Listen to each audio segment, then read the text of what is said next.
Ex-police dog keeps barking at tree. Dad finds a lot more than wood inside.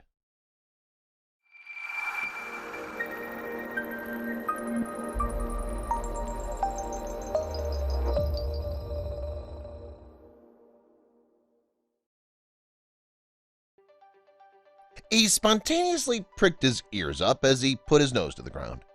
This was something that Smith hadn't ever seen his dog do before. Not like this, anyway. They must have stumbled onto something huge. His big paws pressed into the soft soil. He was as still as a statue. He felt compelled to check out the tree that his dog was so interested in, but he knew it would be an ordeal, all right. He could feel his pulse race as his palms became clammy. He wouldn't have believed what he stumbled on if he hadn't seen it with his own eyes. When the Smith family first laid eyes on Kyle, the grizzled ex-police dog, they fell in love with him instantly. He'd spent 8 years as a service dog and had just retired.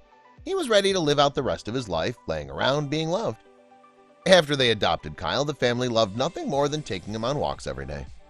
They would often take him to the woodlands close to their home.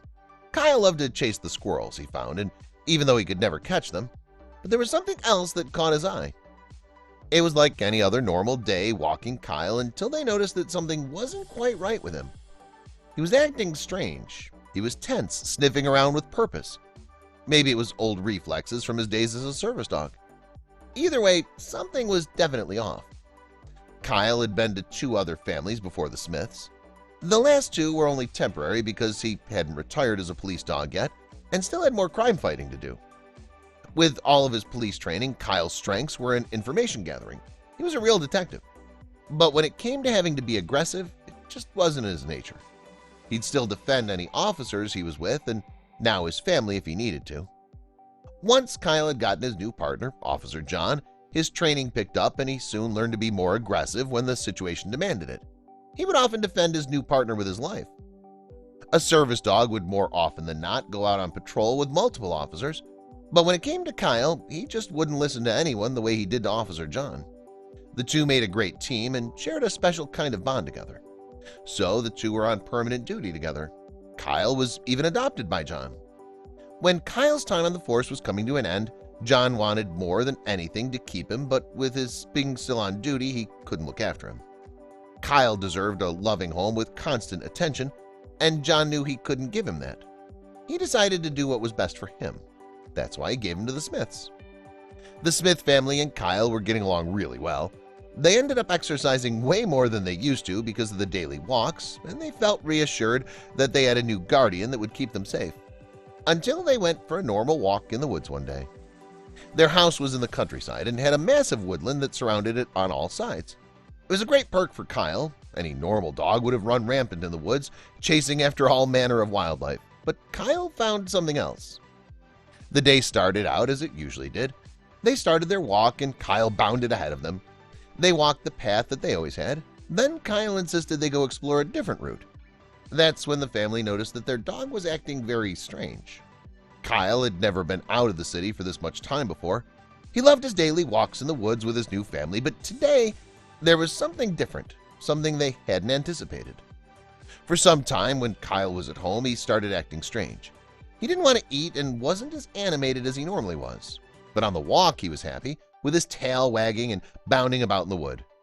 They could see that this is how he must have been while he was still in service. His old reflexes from his police days kicked in as he started burying his nose in the earth, following a trail only visible to him. The family tried to call him back to the path, but he was too focused on the scent. It wasn't out of the norm for a dog to sniff the ground sometimes on walks. Kyle would sometimes find all manners of wildlife while they walked. One time he had even found someone's old clothes. If this hidden trail had something to hide, Kyle would seek it out and find it. But the scent that he had found this time seemed to make him anxious, something the family had never seen before. They had to keep going now that they were invested. The family felt that it was strange behavior for Kyle. Maybe above them there was something hiding in the trees? A small animal, perhaps? It could have been taunting their dog, knowing that he couldn't catch them. But as they looked up, all they saw were twisted branches where leaves would be in the spring. Kyle had found something that so far was invisible to them. What had he found? The family started getting nervous too. Smith called him again, but it was no use. Instead, Kyle lay down, frozen. Smith wasn't sure what to do, so he called John, Kyle's ex-partner. John explained that Kyle was trained to do this. If he picked up a scent that was out of the ordinary or presented a danger, he told Smith to investigate the tree, but to be careful, as it could be dangerous. Is it drugs? Smith thought. No, what he'd find was much worse. As Smith approached the tree, he saw the bark was loose. Kyle began to bark loudly. Feeling encouraged, Smith braced himself and peeled it back, revealing the hollow inside of the tree. After peering into the dark, suddenly his eyes focused and he jumped back. It wasn't drugs. Kyle, on high alert, awaited his follow-up command. Without a moment's hesitation, Smith pulled out his phone and called the only person he could think to report it to. He shakily dialed John's number. With his voice trembling, he described exactly what Kyle had found in that old tree. John, highly disturbed and utterly incredulous, rushed to gather forensic experts before they all raced out to the scene. For John, the trip down to Kyle's new home was excruciating and took far longer than he realized. After 2 hours on the road, they were still driving. John had been so busy with work that he hadn't been to visit Kyle since he'd been adopted by the Smiths. He felt a stab of guilt about his old partner as they finally arrived. As soon as he sees the familiar sight of the cruisers, Kyle can't contain his excitement. He runs towards John to a reunion that would drive you to tears. But with a serious matter to attend to, John soon made his way to the tree. He pulls back the tree bark. His heart races as Kyle urges him on with his barking. His eyes pop as he confirms the heinous sight Smith had described to him. What is it? Kyle had led them to a human skeleton that had been stashed within the tree. However, it was so well packed within the tree that they had to be careful to chop it down to assess what they were dealing with. As they continued their work, Smith was amazed at how lively Kyle became. It was like he was back to his normal self. Smith noted how much Kyle loved John, but while he was watching Kyle, new information was unfolding. Officer John felt completely out of his depth when he saw the remains stashed in the hollow tree. Ready to inform his chief so they could send more reinforcements out, he began to dial. But just before he could get hold of the station, someone stopped him. The forensics expert he brought with stopped him before he could place the call, and it was a good thing they did. They unpacked their tools and began to analyze the skeleton to try to place its origin. Usually, forensic investigators need at least a week to conclusively determine whose remains have been found and where or what they'd originated from. They had stopped John from making the call because what they had discovered meant that further investigation wouldn't be necessary in this case. They already had everything they needed. The skeleton was a life-sized human skeleton, but it was also the fake. Someone must have planted it as a Halloween scare or prank within the tree bark and forgot about it. They laugh in relief, but what they couldn't understand is why Kyle would alert them to a situation like this. He would have been trained to learn the difference between non-threatening and threatening smells. Then it clicked. Smith was the first to put two and two together. He realized Kyle just wanted to see John. His recent behavior showed signs of loneliness. He was missing his best friend and former partner. He knew John would come running at his police behavior. Perhaps that's why he did this. Was it orchestrated? Kyle had been looking at John since he arrived. John looked down at his ex-partner, who was still jumping around in excitement, licking his hands and nuzzling his legs. Then it dawned on him that maybe this had never been about the skeleton. John recalled that in all their years working together, there was only one quick and foolproof way to get his attention.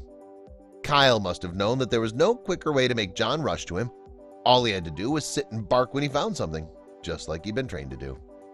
John couldn't help but laugh out loud when everything began to make sense. He bent down and scratched Kyle's head and looked deeply into his brown eyes. Kyle's signal was a secret message for John, the partner he'd missed so much. He missed him so deeply that he had to figure out how to see him again. Even though Kyle hadn't seen John since he'd moved to his new home, he remembers the days when they worked together and remained loyal. John, still looking into Kyle's eyes, was incredibly moved by his display of unwavering loyalty and love. He decided to stay at the scene for a little longer so that he could spend some quality time with his ex-partner.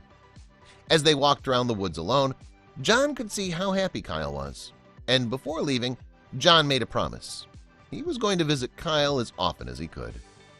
Now, John looked back at him for a good while and laughed wholeheartedly. He looked at Kyle wagging his tail with a goofy grin, still jumping up and down with happiness. John felt a sudden pain of guilt and heartache, but knew he'd made the right decision. With Smith by his side, petting Kyle and laughing along with the ruckus he caused, he thought, what a smart old pup. The story illustrates how little credit we give dogs, but sometimes a dog is smart enough to save an entire family. Please share this with your friends and family.